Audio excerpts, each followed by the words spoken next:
Hi, I'm Kelsey Lutjen, and I'm going to talk today about transitioning a Futurity Colt into the rodeo world. I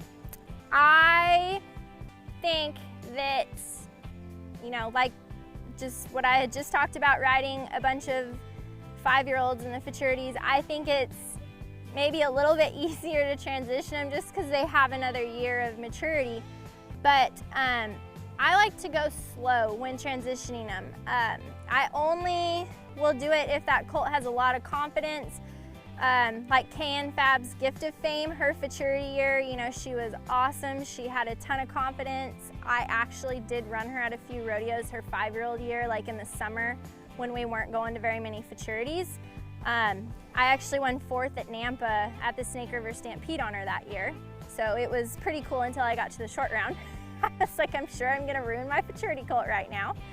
But I'm really choosy on which horses I will go ahead and step up and, go on to the rodeos with that soon. I think that going to some of the amateur rodeos is a big deal for me, and being able to get them seasoned because there's just maybe not as many things going on, and I do try to always pick the slacks and where the ground's good. I think you just really got to get that confidence before you try to go throw one into like maybe some bad ground or a bad setup or a lot of noise and people and a performance. So there's a lot that goes on.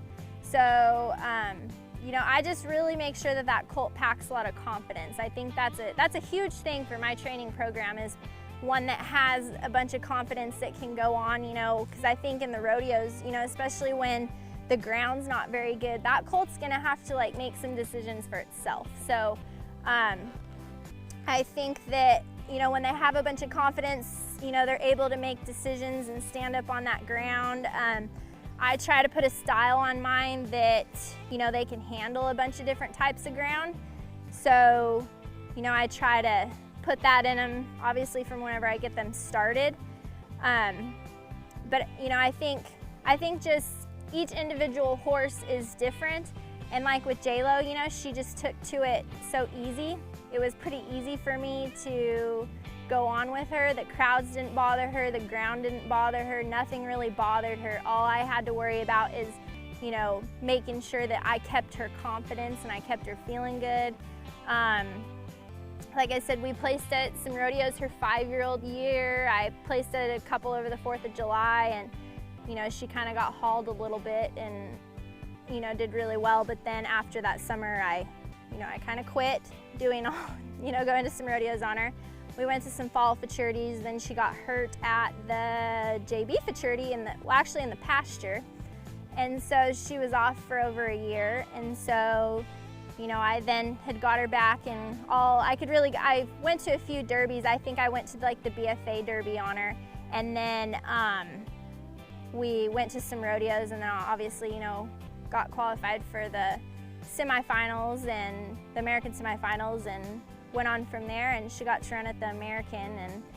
And so that's been pretty fun for me to take a horse that I Futuritied and did everything on, got her trained, and did all that stuff. So it definitely makes it easier when you've got a good horse. But I think just being smart and being picky and choosy of the ground situations, the arena setup, making sure you run them in a slack where they kind of get the groove, and then you can kind of step up from there. But I really just try to read the horse in that situation.